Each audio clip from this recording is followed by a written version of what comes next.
แล้วเคยขึ้นไหมคะ roller coaster โอ้โหจะเอาอันไหนอะโดนเพื่อนแบนไม่มีใครในห้องเล่นกับฉันเลยเว้ย ถึงขั้นต้องย้ายโรงเรียน คือแบบหนักจนถึงขั้นพ่อโทรไปคุยให้เลิกกันอะ Oh my god กวาง อย่าขนาดนั้นเลยเพราะมันทะเลาะกันตลอดเวลาแล้วไม่เรียนเลย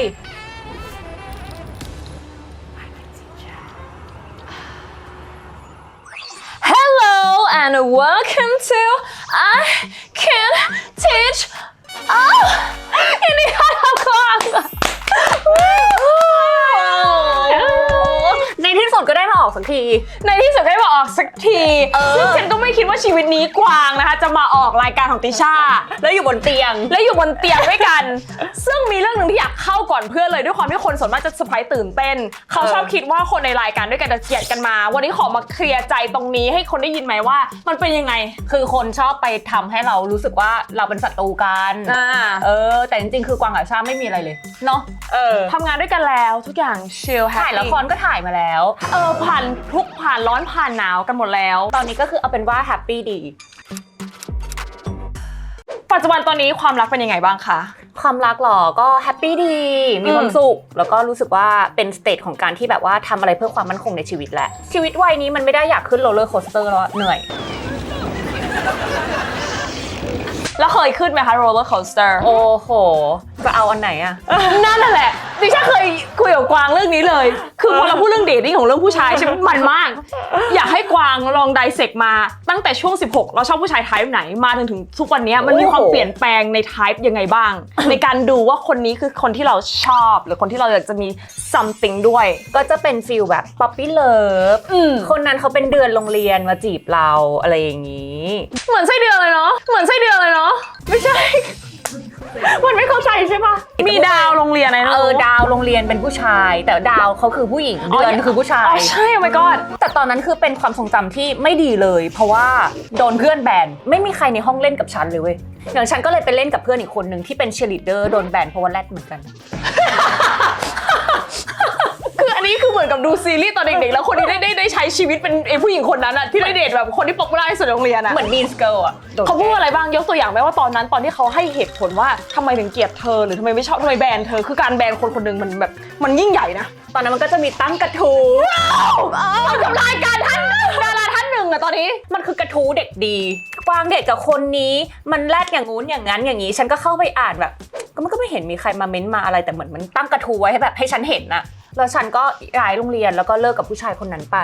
ถึงขั้นต้องย้ายโรงเรียนฉันย้ายโรงเรียนเพราะว่าตอนนั้นมันคาบเกี่ยวกับแม่ฉันย้ายมาอยู่ขอนแก่นด้วย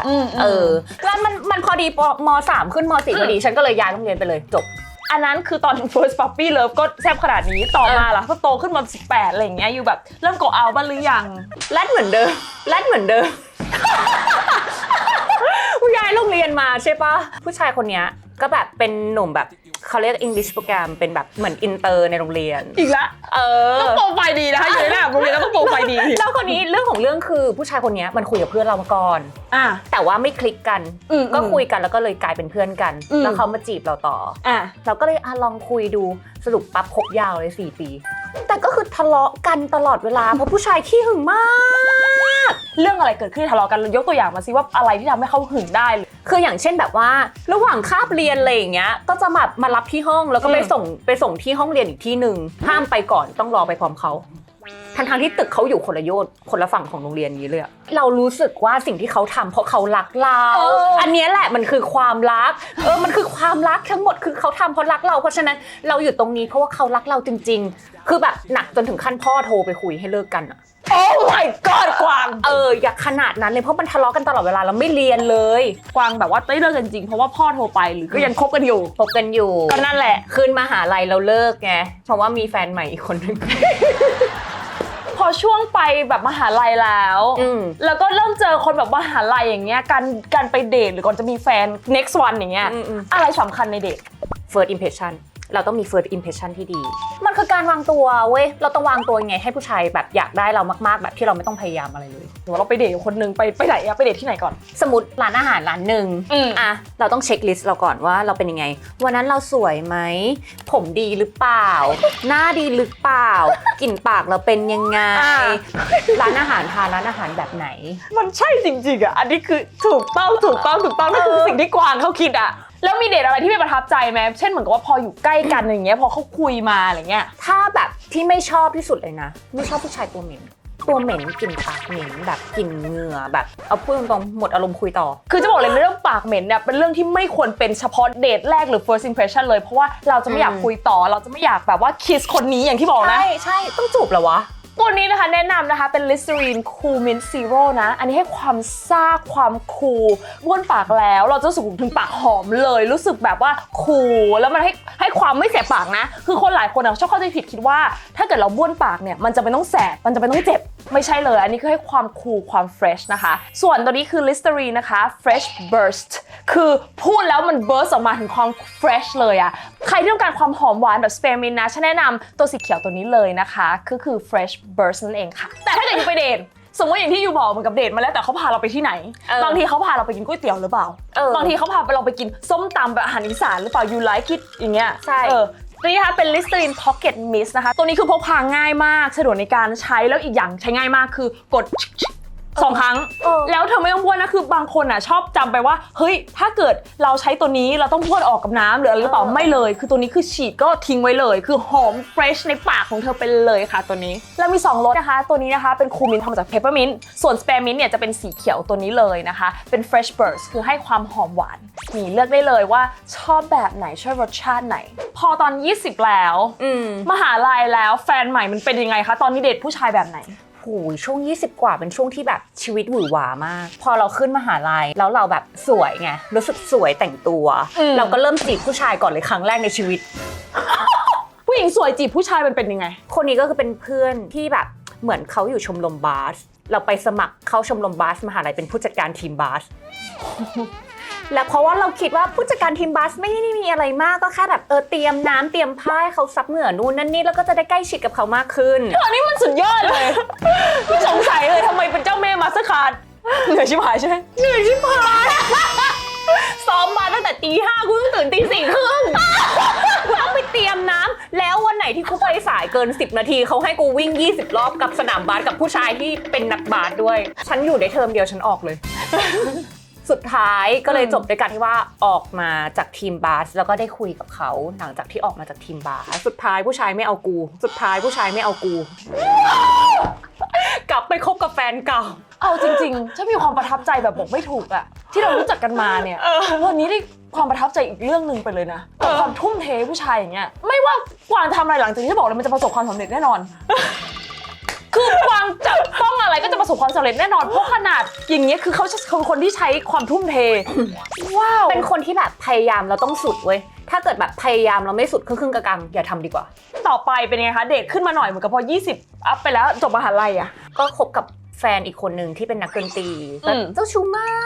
กนักดนตรีแต่ไม่ใช่คนที่อยู่ในวงการนักดนตรีสมัยนั้นที่มหาลัยอะไรเงี้ยรักๆเลิกกันอยู่มัน 3-4 ปีก็ไม่มีอะไรก็เลิกกันแล้วเราดูเขาไปยังไงความเป็นนักดนตรีหรือความเซ็กซี่ของผู้ชายคืออะไรผู้ชายคนนี้เหรอวางแผนยังไงดีกว่ามา let's hear แล้วคราวนี้มันมีวันนึงที่ปกติพ่อไม่ปล่อยให้ไปเที่ยวร้านเหล้าเลยเพราะพ่อห่วงมากแล้ววันนั้นมันเป็นวันเรียนจบแล้วเราไปเจอเขาที่ร้านเหล้าแล้วเขาแบบเพิ่งเลิกกับแฟนมาอกหักมาแล้วเขาก็มานั่งร้องไห้แล้วก็คือเป็นแบบไปจับไหล่เขาแบบพี่ไม่เป็นไรหรอกนะสู้ๆนะเดี๋ยวก็ผ่านไปวันต่อมาผู้ชายทัก Facebook มาเลย อะไรแบบนี้ฉันรู้สึกว่ามันก็เป็นวิธีในการที่แบบว่าใช้แล้วได้ผลสำหรับฉันอะอยู่ว่าความสวยเป็นการดึงผู้ชายกี่%ก่อนตอนที่เข้ามาเพราะว่าคนเราอะมันไม่เป็นรู้จักนิสัยกันมันต้องใช้เวลาเนาะใครจะไปนั่งรู้จักนิสัยกันตั้งแต่โมเมนต์แรกอะแต่มันเห็นถึงความออร่าความสวยอยู่ว่ามันมีส่วนเกี่ยวกี่%ให้ผู้ชายดึงเข้ามาหาเราสำหรับตัวฉันนะความสวยคือ first impression ที่ผู้ชายทุกคนจะมองแต่อย่างที่2ผู้ชายจะมองคือผู้ชายจะมองว่าผู้หญิงคนนั้นวางตัวยังไงคือถ้าเราวางตัวให้เรารู้สึกว่าเรายากที่จะได้ผู้ชายก็รู้สึกว่าเขาได้ challenge วิธีการไปเดทแรกต้องพูดหรือทำอะไรยังไงให้มันเขา build up ให้รู้ว่าผู้หญิงคนนี้เราต้องลงทุนหัวข้อที่คุยแล้วคุยกับเขาเรื่องอะไรอย่างเช่นถ้าเขาเป็นนักธุรกิจเราก็ควรจะถามอะไรที่ให้เขาได้โชว์ความรู้ของเขาโอ้โหมันคือการ step back เพื่อแบบ look forward แต่มันจะมีบางมุมที่เรารู้สึกว่าเราก็ต้องฉลาดในการความคิดให้เขาเห็นบ้างอย่างเช่นว่าถ้าเรายอมไปทั้งหมดทุกอย่างถ้าเราแกล้งโง่ไปทั้งหมดทุกอย่างมันก็จะกลายเป็นแบบว่า ผู้หญิงคนนี้แม่งแบบ ไม่รู้อะไรเลย ไม่รู้อะไรเลยเกินไปมึงจะดูแลตัวเองได้ปะเนี่ยเราต้องทำให้เขาเห็นว่าฉันดูแลตัวเองได้1ทำมาหากินไม่พึ่งเงินผู้ชายมากเกินไปทุกวันที่ขยันขนาดเนี้ยก็เพราะ1เราเลี้ยงดูที่บ้านเนาะพ่อแม่เราต้องสบายพวกเนี้ยมันจะเป็นอะไรที่ value ทำให้ผู้ชายรู้สึกว่าผู้หญิงคนนี้แม่งแบบยืนด้วยตัวเองได้แล้วเขาไม่จำเป็นต้องพึ่งเราเพราะฉะนั้นผู้ชายต้องล่อเราด้วยอย่างอื่นที่ไม่ใช่เงินถ้าคบผู้ชายมันต้องทำให้เราแบบพาชีวิตเราไปในทางที่ดีการที่เราแบบดึงศักยภาพตัวเองออกมาอย่างตอนนี้ที่แบบอย่างที่บอกไปว่าที่กวางเปิดเอเจนซี่เนี่ยมูสอะไรเงี้ยใช่ถามอยู่ว่าเพราะว่าตอนนี้กวางเป็นผู้หญิงที่เพอร์เฟกต์ทำไมต้องมาทำงานต่อไปอย่างนี้มาเปิดแบบว่าเอเจนซี่มาเปิดแบบอะไรอย่างเงี้ยมีความแบบอยู่นิ่งไม่ได้ใช่ไหมหรือยังไงเป็นคนชอบหาทำเว้ยเป็นคนแบบพออยู่เฉยๆแล้วแม่งเครียดคือทำอะไรมาแล้วบ้างแล้วทำไมมาลงอยู่ที่ตรงนี้มาเป็นแบบว่าศัลยกรรมเอเจนซี่ศัลยกรรมคือก่อนหน้านี้ไปลองหลายอย่างมาเยอะมากเว้ยช่าตั้งแต่ลงทุนร้านอาหารกับแปดร้านทำเล็บกับเพื่อนก็ทรงๆมาสังเกตตรงที่ว่าทำไมเวลาเพื่อนอยากจะทำสวยอยากจะทำหัตถการศัลยกรรมทำไมต้องมาถามกูวะอะไรอย่างเงี้ยแล้วเราสามารถตอบเขาได้ทุกอย่างตั้งแต่1 ถึง 10แฟนกวางเนาะเขาก็เห็นตรงนี้ว่ากวางรู้สึกว่าแบบปรึกษาเพื่อนในทุกอย่างแล้วก็ไปทำจมูกมาใช่ปะโรงพยาบาลที่เกาหลีเขาก็ชวนให้ทำเอเจนซี่แต่ไม่ยอมทำสักทีเพราะรู้สึกว่ามันเป็นดารามันจะรับความเสี่ยงได้หรอก็เลยรู้สึกว่าแบบเราใช้ประสบการณ์ตรงของเราเนาะทำให้ลูกค้ารู้สึกว่าแบบเฮ้ยฉันผ่านมาก่อนฉันสามารถแนะนำเขาได้ทุกอย่างจากประสบการณ์ของฉันจริงๆที่มีมามากกว่า15ปีจริงๆตั้งแต่18 33 15ปีพอดีเพราะฉะนั้นมันสามารถคุยได้หมดเลยตั้งแต่หัวจรดเท้าลูกค้าจะทำอะไรทำคุยได้หมดวันนี้นะคะเราจะมาเทสนะคะความเป็นsurgery consult ของคุณกวางนะคะว่าจะทายใจของฉันได้หรือเปล่าซึ่งเกมมันมีอย่างนี้ในโลกที่ฉันอยากทำศัลยกรรมที่อยากทำศัลยกรรมอะไรแล้วให้กวางต้องทายใจให้ถูกกวางมีเวลา60วิในการซักถามติช่าอ้อมโคตรเลยห้ามถามว่าทำตามไหมอย่างนี้ไม่ได้แล้วใน60วินี้ถ้าเกิดอยากจะใช้ตัวช่วยเป็นริสลีนคูลมินท์ซีโร่สีฟ้าของเราตัวนี้นะคะก็คือดิฉันจะให้กวางทายได้2รอบแต่ถ้าเกิดเป็น Fresh Burst นะ Listerine Fresh Burst ของเราสีเขียวตัวนี้นะคะคือดิฉันจะให้แบบว่าคำใบ้เลยโอเคค่ะ let's go ชอบให้ผู้ชายมองส่วนไหนมากที่สุดหน้าช่วยมองหน้าเกี่ยวกับท่อนบนท่อนล่างมีความชอบท่อนบนอะไรที่รู้สึกว่ามั่นใจที่สุดในท่อนบนสายตามั่นใจที่สุดอยากให้ชาใบ้ใช้ตัวเลือกได้ไหมใช้เร็วมากใช้เร็วมากขอใช้ตัวเลือกได้ปะเอาสีเขียวยูเลือก Listerine Fresh Burst สีเขียวนะตัวนี้จะเป็นคำใบ้ผู้หญิงเห็นว่าเป็นอะไรที่น่ามองแต่กวางคิดว่าชาไม่อยากทำอะไรกับหน้าชาหรอกเพราะว่าอะไรรู้ปะเพราะอะไรหน้าเธอมันเป็นเอกลักษณ์อยู่แล้วมันยูนิคเว้ยกวางเขาพูดเองนะไม่ได้พูดตอนเนี้ย2ช้อยอยู่ในหัวฉันทำหน้าอกกับทำซิกแพคฉันขออธิบายก่อนทำหน้าอกฉันรู้สึกว่าเธอเป็นคนชอบแต่งตัวเซ็กซี่เธอก็รู้สึกว่าถ้าเธอจะทำหน้าอกทันทีเธอจะไม่ทำใหญ่แต่เธอจะทำแค่ให้รู้สึกว่าใส่เสื้อผ้าสวยถูกโคตรประทับใจเลยจริงๆโคตรประทับใจเลยแล้วอย่างที่2คือที่เธออยากทำซิกแพคแต่ฉันก็มองว่าจริงๆแล้วชาเป็นคนที่มีตรงนี้อยู่แล้วเป็นคนที่มีร่อง11ที่เป็นลายของชาอยู่แล้วถ้าชาจะทำมันก็คงจะรู้สึกว่าไม่ได้เป็นเรื่องสำคัญมากเท่ากับการทำหน้าอกขอเลือกทำหน้าอกเป็นคำตอบที่ผิดจริงเหรอมันคือร่อง11เหรอไม่แต่ว่าวิเคราะห์โคตร Amazing นี่ถือว่าเก่งมากเพราะว่าฉันตั้งใจทำให้มันยากเป็นพิเศษ2คำตอบสุดท้ายแต่ก็ตอบผิดกวางรู้ไหมการที่เป็น consultant ที่เก่งขนาดนี้เรามีรางวัลให้รางวัลนี้นะคะสำหรับเอเจนซี่ที่มีความอ่อนหวานอ่อนโยนนุ่มนวลนะคะมันแมทช์กับตัวนี้เลยค่ะแมทช์กับ Listerine นะคะ Fresh Burst สีเขียวนี่ค่ะเดี๋ยวเราให้กลับไปนะได้เลยค่ะขอบคุณนะคะค่ะยินดีค่ะสุดท้ายละอยากให้กวางให้ strategy ครั้งสุดท้ายนะคะ3อย่างเป็นทิปให้ผู้หญิงเรื่องความมั่นใจกวางจะแนะนำอะไรบ้างอย่างแรกเลยคือจะแนะนำว่าเราต้องทำมาหากินเลี้ยงดูตัวเองได้แล้วผู้หญิงคนนั้นที่ทำมาหากินดูแลตัวเองได้พอมีเงินปั๊บมันก็จะมาเป็นข้อ2ก็คือมีเงินปั๊บเรามาดูแลตัวเองข้อ2พอมาดูแลตัวเองได้ปั๊บคุณก็จะเป็นคนที่สวยขึ้นดูดีขึ้นโอกาสดีๆก็จะเข้ามาในชีวิตคุณมากขึ้นแต่ในความสวยเนี่ยคุณก็อย่าให้ความสวยมันหลอกตาบางทีมันสวยแต่ภายนอกภายในเราต้องสวยด้วยมันก็เลยจะเป็นข้อที่3ข้อที่3ก็คือสวยด้วยคุณต้องบุคลิกดีด้วยคุณต้องวางตัวดีด้วยเราต้องดูแลตัวเองความสะอาดไม่ว่าจะเป็นความสะอาดทั้งช่องปากทั้งเรื่องสระผมไม่สระผมอะไรเงี้ยทุกวันนี้ฉันก็ทำได้บ้างไม่ทำได้บ้างนี่นะมันเป็นเรื่องเล็กๆน้อยๆที่หลายคนอาจจะไม่สนใจอันนี้ก็ต้องแบบ ทำนิดนึงอะว่ามันต้องหลายๆอย่างรวมกันให้มันกลมเป็นก้อนเดียวกันไม่ใช่ว่าเราจะทำอย่างใดอย่างหนึ่งแล้วไม่เลือกทำอย่างใดอย่างหนึ่งบางทีมันต้องควบคู่กันไปด้วยรักตัวเองจริงๆคือการเทคแคร์ตัวเองมันเริ่มจากการดูแลตัวเองก่อน ลงทุนกับตัวเอง ถ้าเกิดพูดถึงการลงทุนกับตัวเองนะคะกลิ่นปากเหม็นนี่คือบอกได้เลยนะคะเพราะฉะนั้นเนี่ยถ้าเกิดเป็นเรื่องของบุคลิกความมั่นใจการดูแลตัวเองก็ช่องปากตัวนี้ได้เลยแล้วก็เรื่องอื่นในเฮจีนก็คือไม่ว่าจะเป็นตั้งแต่หัวจรดเท้าอ่ะ ใช่ อย่าให้มันสกปรกแต่ว่าโดยรวมแล้วดูแลตัวเองนี่คือสำคัญช่วยดูแลตัวเองกันด้วยนะคะฝากลิสต์ของเราด้วยนะคะโอเคสุดท้ายแล้วกวางนะคะช่วยฝากช่องทางการติดตามแล้วก็มูสของเราด้วยนะคะ ก็จริงๆแล้วตอนนี้ก็มีช่องทางการติดตามทุกคนก็รู้แล้ว กวางออมสินใน IG อันนั้นคือจะเป็นอะไรที่อัปเดตบ่อยมากเนาะแล้วก็มีบ้าๆบอๆบ้างใน TikTok อะไรอย่างเงี้ย ถ่ายแบบให้คนเห็นชีวิตประจำวันบ้างปกติแล้วแบบใน IG ก็จะลงแต่รูปสวยไงมีทำธุรกิจนี่แหละค่ะ Moose Surgery Stylist ก็อย่างที่บอกไปว่าเราทำธุรกิจด้วยความจริงใจเนาะเพราะฉะนั้นลูกค้าที่มาหรือว่าใครที่มากับเรารับรองว่ากลับไปแฮปปี้แน่นอนเพราะว่ากวางดูแลด้วยตัวเองและดูแลดีที่สุดนี่เอาวันนี้ขอบคุณกวางนะคะ ใครที่ชอบเอพิโซดนี้นะฉันสังเกตว่าเกิน 90% ที่บางทีแวะมาดูลืมกด subscribe เพราะฉันไปกด subscribe ให้หน่อยเพราะว่าทีมเราตั้งใจทำมากเราอยากจะเชิญแขกดีๆอย่างนี้ออกมาทำคอนเทนต์ดีๆอย่างนี้มันมีความหมายกับเรามากช่วยไปกด subscribe ด้วยนะคะแล้วก็ไปติดตาม follow กวางด้วยนะคอมเมนต์ด้วยมีอะไรถามได้คุยกันได้นะคอมเมนต์กันได้ฝากแชร์กันด้วยนะคะบ๊ายบาย see you next timeเราใช้ iPhone มันใช้ iPhone 4S จำได้แล้วคราวนี้ผู้ชายใช้ BB ค่ะเราก็